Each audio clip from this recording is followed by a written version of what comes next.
우리 하나님 말씀 1절을 18장 1절 다시 한번 읽습니다. 시작.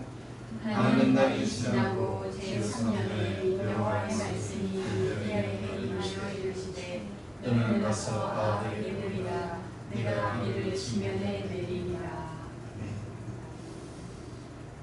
하나님이 엘리야 선지자에게 이야기합니다. 너는 가서 아합 왕에게 너를 보이래. 이 당시 엘리야는 아합 왕과 이세벨을 피해서 다니는 상황이었습니다. 아합 왕은 엘리야를 만나면 죽이려고 수많은 군대를 풀었고 수많은 사람을 풀었지만 잡지를 못했어요. 근데 하나님께서 엘리야에게 너는 이제 가서 아합 왕에게 너를 보이래. 아합 왕은 자기를 좀 잡으려고 혈안이 돼 있는 거예요. 그게 가서 보이라는 얘기죠.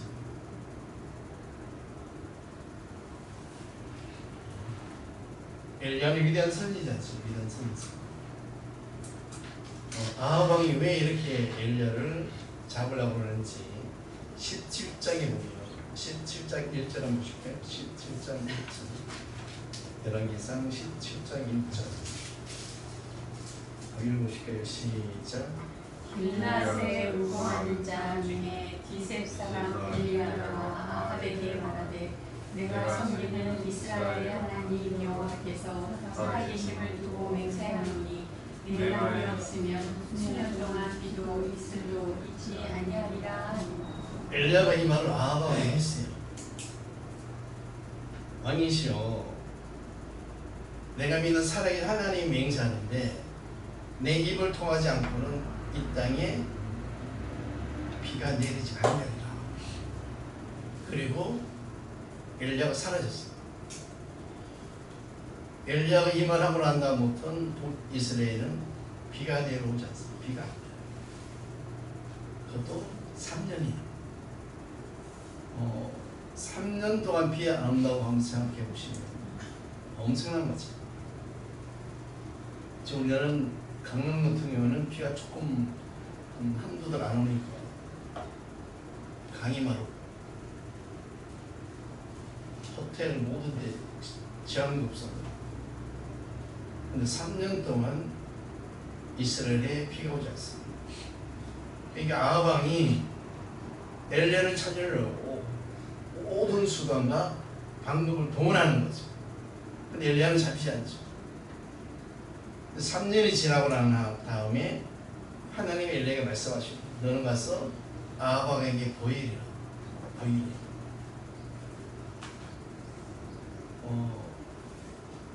엘리야는 고민합니다. 하지만 떠나죠. 떠나다가 길을 가다가 오바냐 선지자는, 오바냐는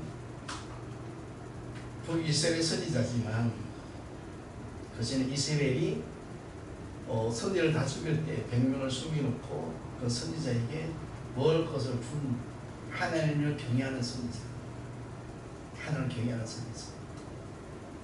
엘리야가 이 오바냐를 만나서 나를 아합 왕으로 인도해라 이렇게 이야기합니다. 나를 아합 왕 앞으로 인도해. 그러니까 이 선지자가 무슨 말씀을 그렇게 합니까? 내가 존경하고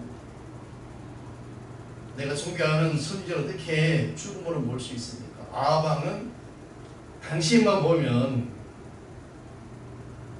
죽이려고 혈안이 돼 있어. 근데 엘리야는 아니다. 나를 아합 왕에게 인도해. 그래서 이 엘리야는 아합 왕으로 나가죠. 아합 왕한테 나가서 자기의 모든 것을 이야기합니다. 아합 왕이 너는 왜 이 나라에 비를 내리지 않게 하느냐? 이러니까 이 엘리야 선지자가 내가 그런 것이 아니다. 당신이 하나님 곁을 떠나 당신이 우상을 섬기니까 하나님께서 이 땅을 기근으로 만드는 것이다. 이렇게 이야기합니다. 그러니까 하나님이 이 엘리야를 아합에게 보낼 때는 그냥 보내는 것이 아닙니다. 모든 걸 다 준비해놓고 보내신, 모든 것을 준비해놓고 난 다음에 가라 이렇게 말씀하죠. 하나님께서 엘리야 입을 통하여 비를 내리지 아니하기라고 말씀해 주셨고 3년이 되니까 하나님이 이제 엘리야에게 너는 가서 아합을 보이래. 보이면서 18절 1절에 다시 한번 읽어볼까요? 시작. 많은 날이 지나고 제3년에 여호와의 말씀이 엘리야에게 임하여 이르시되 너는 가서 아합에게 보이라. 내가 비를 진주에 내리리라. 내가 비를 지면에 내리리라. 언제? 너가 아합 왕에게 얼굴을 보일 때.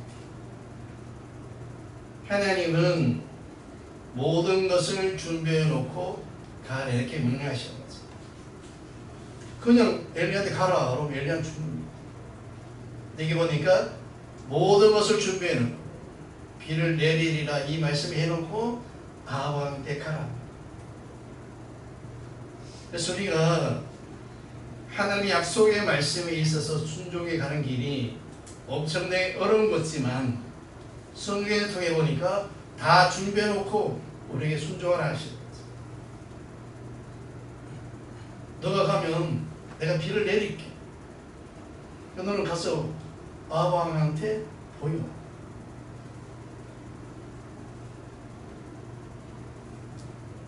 너는 가서 아합에게 보여라. 근데 엘리야 입장에서 보면 어떻게 보면 이게 사망의 길이죠. 왜? 아합은 너무나 폭군이 하나님을 모르는 사람, 우상을 섬기고 핍박하는 왕이니 자기를 죽일 수도 있잖아요. 그런데 이 엘리야는 하나님의 말씀을 의하여 사망 속으로 들어갑니다. 아합 왕 속으로 들어가는 거죠. 들어가서 자기에게 모든 것을 이야기합니다. 엘리야는 갈 수 없는 길을 하나님 약속의 말씀이 있으니까 걸어가는 거죠. 우리 걸어가는 믿음의 길도 마찬가지를 믿습니다. 우리 가는 길은 하나님 다 준비해 놓고 우리에게 가라고 하시는 거죠. 17절 1절 읽으셨잖아요. 아합 왕이 생각하는 엘리야는 이 말씀밖에 지금 생각하고 있는 것은 너로 인하여 엘리야 너로 인하여 우리가 3년 동안 고생했어요. 시냇가에 강에는 물이 하나도 없어. 양도 먹일 수 없고 소도 먹일 수 없고 풀이 나지 않으니까 다 너 때문이야. 그런데 엘리야는 약속의 말씀 믿고 걸어갑니다. 하나님이 그게 비를 내린다고 하셨기 때문에 여러분이 모든 걸음도 이런 믿음의 걸음을 걸어가시기를 예수님을 축원합니다. 엘리야는 그 사실을 아는 거죠. 하나님이 다 준비해놓고 나를 보내시는구나. 하나님 내 인생의 모든 것을 개입하셔서 이끌어가고 있음을 믿음으로 바라보고 가는 거예요.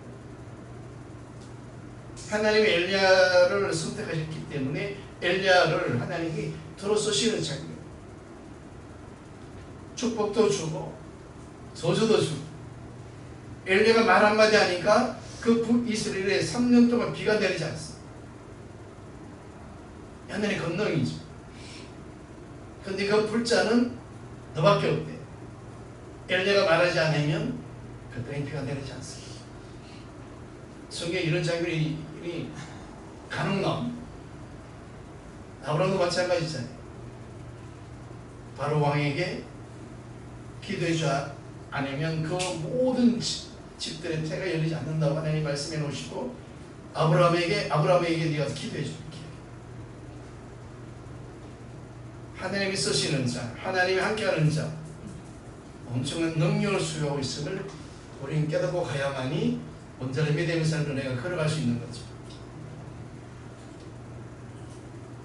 만약에 엘리야에게 믿음이 없었더라면 이 길을 걸어갈 수 없는 거죠. 왜 아방 이스라엘 모든 자들이 엘리야를 찾고자 혈안에 있는 상황 속에 붙들고 죽는 아방보다 그 부인 이세벨이 더 악랄 선지자 막 400명을 죽이고 이렇죠. 근데 엘리야는 걸어갑니다. 그 걸어갈 수 있는 힘과 용기는 하나님의 말씀 그 속에 있기 때문에, 말씀의 권능이 있기 때문에, 말씀의 능력이 있기 때문에 엘리야는 그 길을 걸어가는 거죠. 사망일전저, 오른 환경일전저, 지금은 어렵지만, 지금은 힘들지만 주님 나와 함께 한다는 사실을 믿은 엘리야는 그 길을 뚜벅뚜벅 걸어갑니다.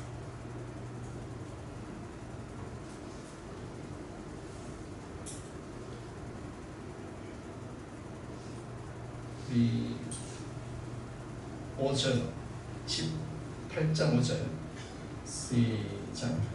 아합이 오바댜에게 이르되 이 땅의 모든 그는과 모든 대로 가자. 혹시 표를 얻으리라. 그리하면 말과 노새를 살리리니 짐승을 망하지 않게 되리라 하고. 그 당시 이스라엘의 상황이 아합 왕이 오바댜에게 우리 한번 나가보자. 가만히 있어도 다 죽을 건데 동물들이 혹시나 모르게 어디 물이 조금 있을지 모르니까 물이 있는 곳에 풀이 있지 않겠냐. 한번 찾아가보자. 이런 상황이라는 얘기. 그럼 최악의 상황, 엘리야 말로 인해 최악의 상황 속에 이스라엘이 살아가고 있는 거죠. 이때 엘리야가 아합 왕 앞에 나타나면 아합 왕이 오 잘했어 기도해 주겠을 거예요. 당신 빨리 기도해서 이 기근을 풀어 이렇게 안 했을 거예요. 어떻게 했을까요? 이렇게 죽겠죠. 그런데 이런 상황 속에서도 엘리야는 나아갑니다. 우리 6절 한번 읽어볼까요? 6절 시작. 두 사람이 두 땅의 땅을 나누어 아합은 홀로 이리로 가고 오바댜는 홀로 저길로 갑니다. 두 사람이 거기 나와서 물 있는 곳을 찾아서 다니는데 아합 왕과 오바다가 따로 길을 걸을 때 이때 엘리야가 오바다가 만납니다. 이제 엘리야도 아합 왕을 찾아가기 위해서 걸어가는데 오바다가 물을 찾는 오바다와 중간에서 만납니다. 그 다음 사람 읽어보실까요? 시작. 오바댜가 길을 숲에 있을 때 엘리야가 그를 만난지라 그를 알아보고 엎드려 들어 가라되 내 주를 위하여 위하여 당신이시다. 당신이시다. 엘리야는 오바다도 인정합니다. 선지자. 그러면서 그 다음 절 시작. 그가 그에게 대답하되 그러하다 가서 우리 주에게 말하기를 엘리야가 여기 있다. 엘리야가 이제 오바다에게 얘기하는 거예요. 선지자 너 내가 여기 있다 와서 빨리 너 아합 왕에게 이야기해. 너 아합 왕에게 이야기해. 나를 아합 왕으로 인도해 이렇게 이야기합니다. 그럼 그 다음 절 이 오바다가 하는 얘기가 너무나 멋있습니다. 시작. 이르되 내가 무슨 죄를 범하기에 당신의 임신종 아합의 손에 넘겨주시게 하시옵나이까.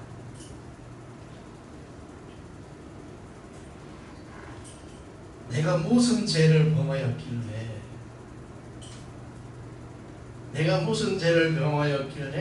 나에게 이렇게 어려운 일을 시키십니까? 내가 왜 당신을 우리 주인에게 이야기해서 당신을 죽게 만듭니까? 이걸 내가 무슨 죄를 지었기에 이렇게 나에게 이런 일을 시킵니까? 그 당시 상황이 엘리야는 아합 왕에게 나갈 수 없는 상황이라는 얘기예요. 이 오바다도 엘리야 그런 얘기를 하니까 내가 무슨 죄를 지었길래 나한테 이런 일을 시키십니까? 거두어 주시옵소서. 거두어 주시옵소서. 그런데 엘리야는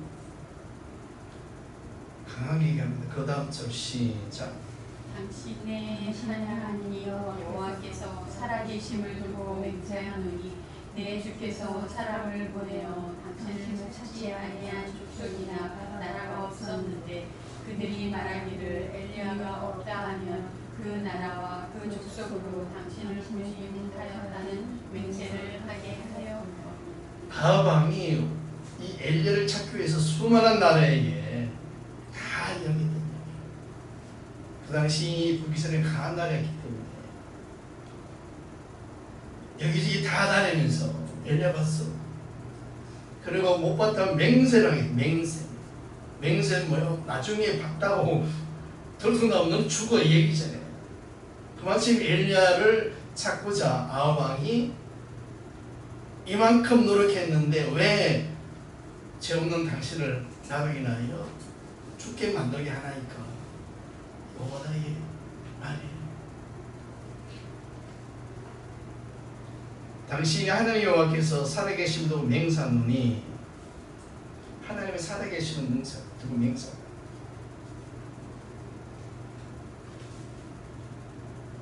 근데 엘리야는 끝내 이야기합니다. 아니야, 나는 가야 돼. 나는 가야 돼. 이 상황과 이 조건을 보면 도저히 엘리야는 갈 수 없는 상황인데 엘리야는 아합 왕으로 갑니다. 우리 12절.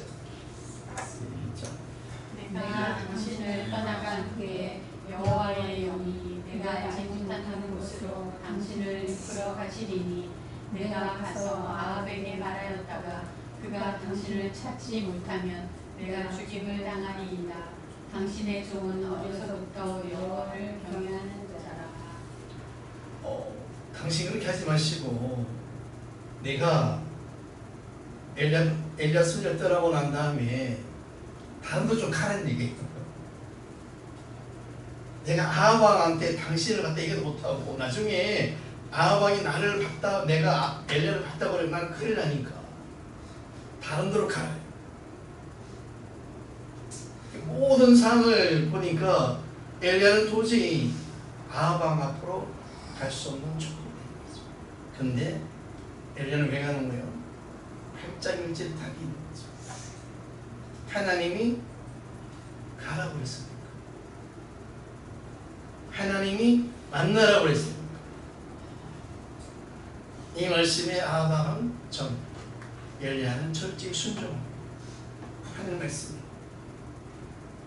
만약에 하나님이 가라고 하지 않고 다른 사람이 가라고 했더라면 엘리야는 못 갔을 거예요. 그런데 하나님이 가라고 했습니까? 하나님이 길을 떠나라고 했습니까? 가는 거죠. 하나님이 만나는 인생은 승리하는 인생이죠. 하나님이 찾아오는 인생은 승리하는 인생. 하나님이 찾아오셔서 말씀하는 인생은 승리하는 인생임을 믿으시고 에스겔도 마찬가지고 예레미야도 마찬가지고 이사야도 마찬가지고 바울도 마찬가지. 다 찾아오셔서 그들에게 말씀하시는 거죠. 가라,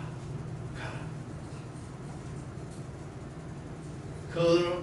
그들에게 능력과 사랑을 주어서 가라고 말씀하시는 하나님이 좀 여러분 하나님, 여러분께 하나님께서 지금 이 순간에 가라 이렇게 말씀하심을 믿으시기 바랍니다.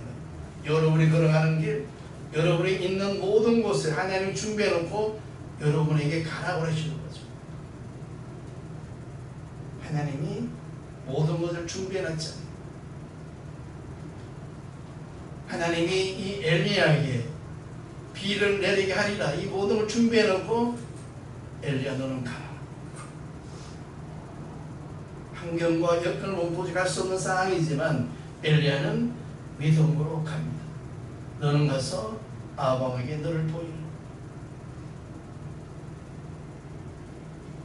이 말씀 속에는 네가 사망 속으로 들어가야만 너는 이길 수 있어. 네가 네 문제 속으로 들어가야만이 너는 이길 수 있어. 너가 갈 수 없고 너가 헤쳐나갈 수 없는 길이지만 너가 갈 때 하늘의 역사가 일어나. 기적이 일어나. 이렇게 말씀하신 하나님 오늘 우리에게 말씀하심을 믿으시기 바랍니다.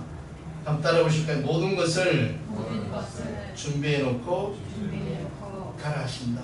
가라 하신다. 하나님 모든 걸 준비해 놓고 여러분에게 가라 하신다. 만약 엘리야에게 비를 내린다는 약속의 말씀이 없으면 가는 거죠. 엘리야는 그 길을 믿음으로 걸어갑니다. 중간에 오바단을 만났지만 그래도 갑니다. 왜 하는 말씀입니다. 아니 중간에 오바다가 이렇게 막았으면 그래? 지금 내가 때가 아닌가 보다. 돌아설 수도 있는 거죠. 그런데 엘리야는 그대로 갑니다. 그래서 아합을 만나서 하나님의 말씀을 전합니다. 그들 삶 속의 모든 것을 깨닫게 하는 엘리야. 그 엘리야가 여러분을 믿으시기 바랍니다. 그러면서 이 엘리야는 아합을 만나서 왜 비가 오는지 비가 안 오는지 기근이 왜 왔는지 그 얘기를 자세히 이야기합니다. 18절 할까요? 18장 18절 시작. 그가 대답하되 내가 이스라엘을 괴롭게 한 것이 아니라 당신과 당신의 아버지의 집이 괴롭게 하였으니 이는 여호와의 명령을 버렸고 당신이 바알들을 따랐습니다. 이제 엘리야가 아합을 만나요. 아합을 만나니까 아합이 당신 왜 우리는 나를 이렇게 못 살게 합니까? 왜 비를 안 내리게 해서 우리가 이렇게 곤욕을 걷고 고초를 걷게 합니까? 이렇게 막 아합이 엘리야가 막 따지니까 기세등등하게 따지니까 엘리야가 그렇게 되는 오늘 말씀 다시 한번 읽어볼게요. 시작. 그가 대답하되 내가 이스라엘을 괴롭게 한 게 아니라 당신과 당신의 아버지의 집이 괴롭게 하였으니 이는 여호와의 명령을 버렸고 당신이 바알들을 따랐습니다. 기근이 온 이유가 당신이 바알을 따랐고 당신의 아버지와 당신이 여호와를 버렸고 여호와의 명령을 버렸기 때문에 이 기근이 왔다는 거예요. 내가 개인적으로 여러 이 땅에다 비를 내리는 것이 아니라 하나님께서 당신의 아버지와 당신이 하나님의 명령을 버렸 그리고 당신이 우상을 쓰겠다는 거죠.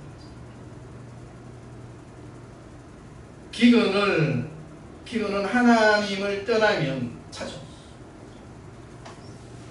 하나님의 명령을 따르지 않고 하나님의 말씀을 불순종하면 기근은 따라오는 거죠. 아합 왕이 어떤 사람인지 우리 한번 찾아보고 갈까요? 아합 왕이 뭘 했는지 16장 열왕기상 16장 30절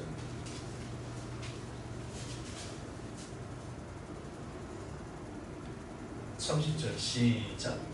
어머니의 아들 아합이 그의 아버지 모든 사람보다 여호와의 보시기에 악을 더 행하여 아합 왕이 자기 아버지들보다 자기 조상들보다 여호와의 보시기에 악을 행했다는 얘기는 악을 행했다. 하나님의 말씀을 떠났다는 얘기죠. 하나님을 믿지 않고 우상을 숨기다는 얘기죠. 그 다음 줄 읽어볼게요. 시작. 느바세 아들 여로보암의 죄를 따라 행하는 것을 오히려 가볍게 여기며 시돈 사람의 왕 바알의 딸 이세벨을 아내로 삼고 가서 바알을 섬겨 예배하고. 이스라엘은 하나님 있는 민족이죠. 그래서 어느 순간에 이세벨하고 결혼했는데 이세벨이 바알을 숨겼어요. 바알을 숨기는 부인을 맞아요. 하나님을 버리고 바알에게 절하죠. 바알에게. 이게 하나님 온전히 떠난 자의 삶이잖아요. 하나님의 사람이 어느 순간에 하나님을 떠납니다. 하나님의 사랑을 원복하고 하는 사람이 어느 순간에 하나님의 사랑을 버려요. 그러니까 그 삶 속에는 기근이 찾을 수밖에 없는 거죠. 기근. 아픔이 오고 슬픔이 오고 고통이 오고 두려움이 오고. 이 아합 왕이 온전한 하나님을 버리는 삶을 살아갑니다. 어느 순간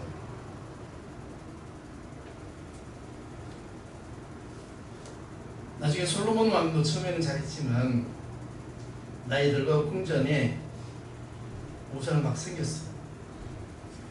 부인이 1000명이 되다 보니까 그 부인들 올 때에 자기 몸만 온 것이 아니라 우상을 다 가지고 오잖아요. 자기 성기한 우상. 솔로몬이 젊었을 때는 허락하지 않았지. 어느 순간에 다 허락합니다. 다 허락해요. 그러니까 막 하나님의 성전에서 이쪽 방 저쪽 방에서 향 피우면서 바알을 섬기, 태양신을 섬기. 하나님을 떠났잖아요. 하나님을 떠나니까 이스라엘이 둘로 갈라질 수밖에 없는 거죠. 기근이 오는 거죠. 고난이 오는 거죠. 우리 삶 속에도 어떤 아픔과 슬픔이 올 때 내가 하나님 안에서 어떻게 살아가는지 돌아보시기를 부탁드립니다. 하나님께서 떠나는 어느 순간에 이런 일이 올 수도 있어요. 아합은 하나님을 숭상하는 것이 아니라 하나님을 경외하는 것이 아니라 어느 순간에 바알의 목숨, 바알을 섬겨. 우리 그 다음 절도 읽어볼게요. 32절 시작. 사마리아에 건축한 바알의 신정하에 바알을 위하여 제단을 쌓으시고. 이제는 막 하나님의 땅에다가 바알의 신전까지만 건축해. 바알의 성전을 만드는 거죠. 그리고 여기가 너희들이 믿는 신이야. 너희들이 경배해드릴 신이야. 이렇게 백성들한테 이야기합니다.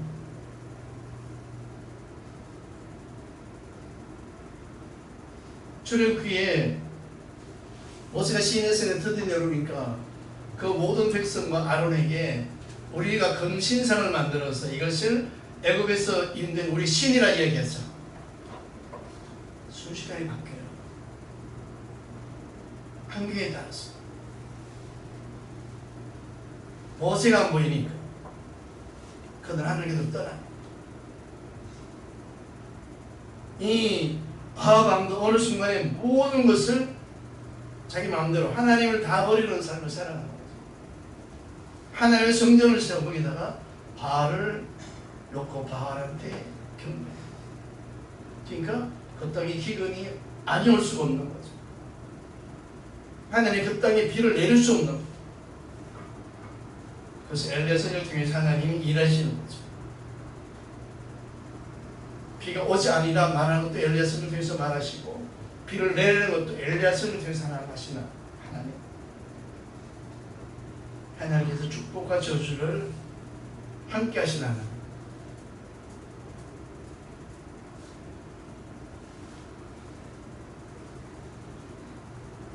그 다음 주 33절 보실게요. 시작.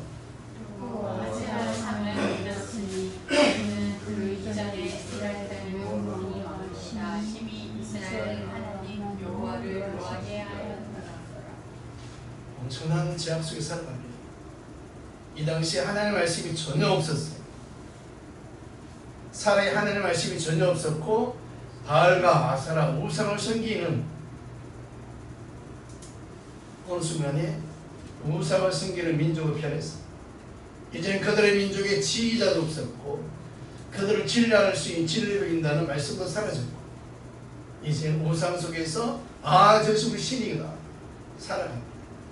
그러니까 나타나는 표정이 있어요. 우리 34절 시작. 그 시대에 베델 사람 히알이 여리고를 건축하였는데 그가 그 터를 쌓을 때에 맏아들 아비람을 잃었고 그 성문을 세울 때에 왕의 아들 수금을 잃었으니 여호와께서 눈의 아들 여호수아를 통하여 하신 말씀과 같이 되었더라. 여리고 성 전투가 끝나고 난 다음에 여호수아가 말씀을 했거든요. 누구든지 이 여리고 성을 다시금 건축하고 다시금 만들면 내 아들들이 죽으리라 이야기를 했어요. 오늘 중요하게 다시 한번 읽어볼까요? 시작.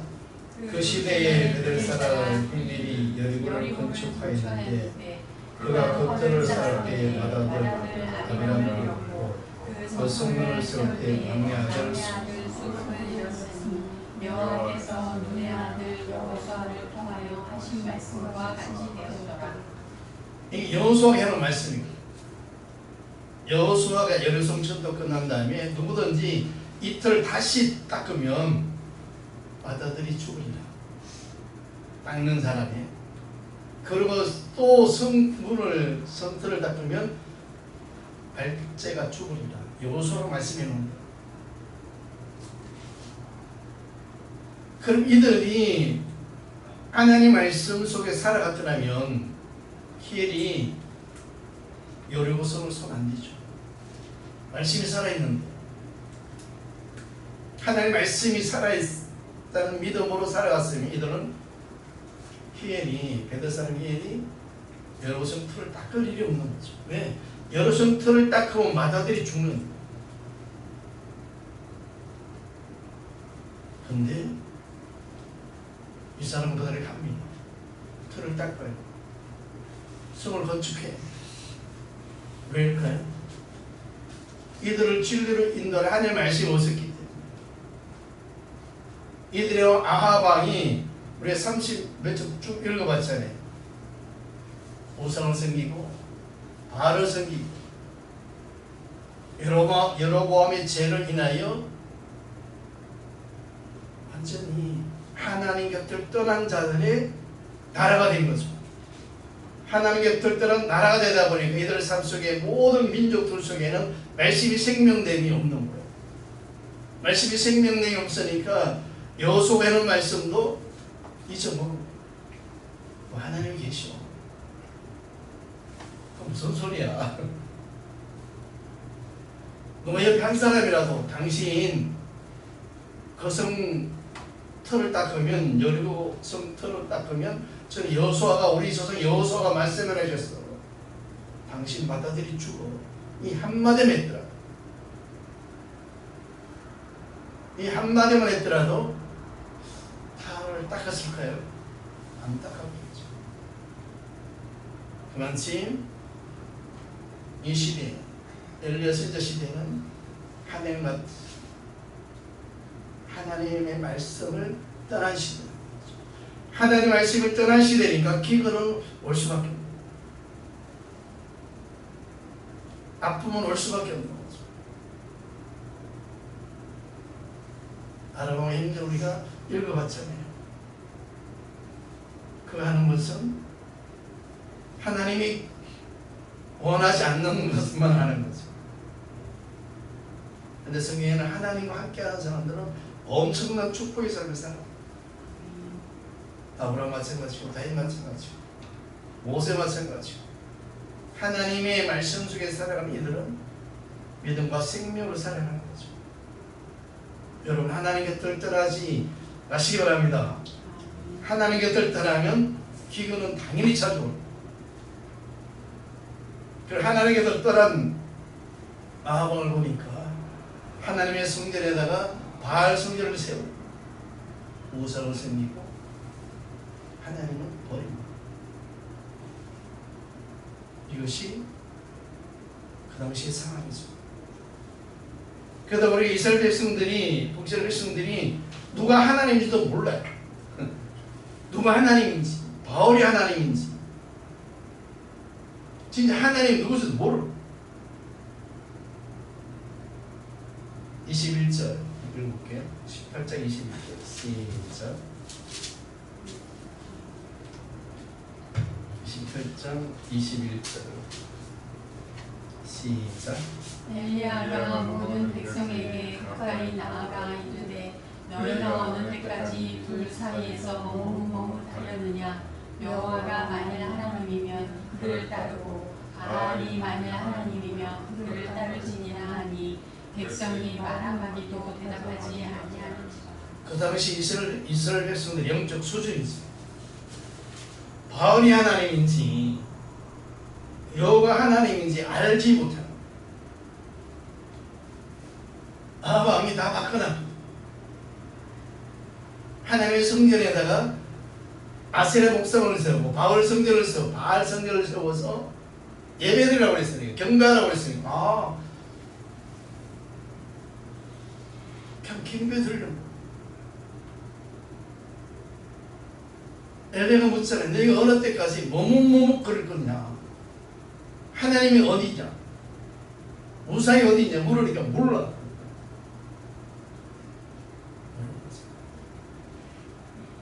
하나님이 이 민족에게 기근을 내릴 수밖에 없는 거죠. 기근을 내려서 이 엘리야 선지자를 통하여 그 나라를 계획시키는 거죠.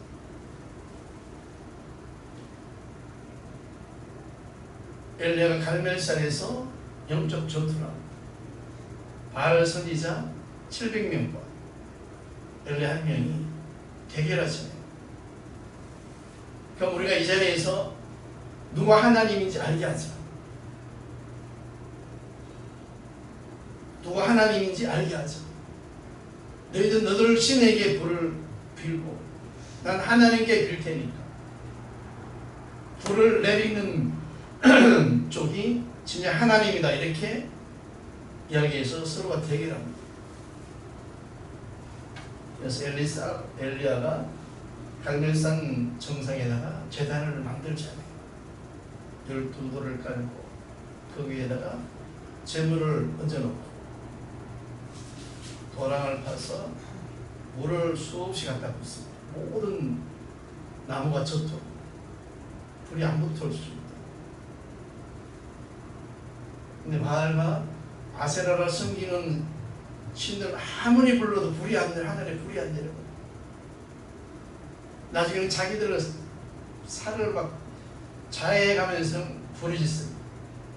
그래도 안 내려오잖아요. 엘리야가 하나님께 기도합니다. 하나님 기도하자마자 하늘에서 불이 떨어져서 그 제단을 다 태우죠. 이 하나님의 살아 역사하신 거죠. 하나님이 그 시대 엘리야를 통해서 엘리야의 삶을 통하여 북이스라엘을 변화시키고자 도를 쓰시는 거죠. 근데 상황을 보니까 북이스라엘에 기근이 올 수밖에 없는 상황이죠.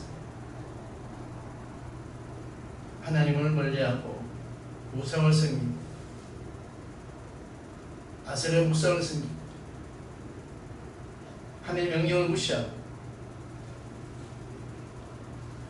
하나님이 그런 민족에게 기근을 내리시는 거죠. 그래서 여러분들은 항상 온전한 예배를 드리시기를 예수 이름 축원합니다.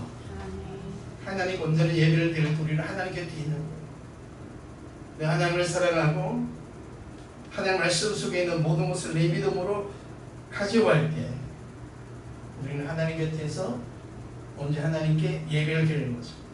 그 누가 붙더라도 하나님은 저 산에 계십니다. 우리는 이렇게 고백할 수가 있는 거죠. 엘리야가 이스라엘 백성들한테 물으니까 바알이 하나님인지 진짜 하나님인지 알지 못하는 머뭇머뭇거리더라고요. 여러분은 먼저 살아계신 하나님을 믿으시고 그 하나님을 찬송하시기 예수 이름 축원합니다. 그래야 우리가 하나님 온전한 피난처가 되고 우리 온전한 생명을 살린 하나님, 그 하나님 오늘 우리의 삶 속에 오셔서 우리를 인도하고 있으심을 믿으시기 바랍니다. 그래서 우리가 온전한 예배드리를 엄청나게 주는 거예요. 하나님 살아계신 내가 인정하고 하나님 내 인생에 개입해서 이끌어가는 사실을 인정하고 그런 말씀에 순종할 때 그의 기적과 능력은 나타남을 믿으시기 바랍니다. 엘리야는 도저히 갈 수 없는 길을 걸어갑니다. 걸어가서 그 모든 걸 변화시켰죠. 그 다음에 이 새벽 다 죽습니다. 하나님이 역사하십니다.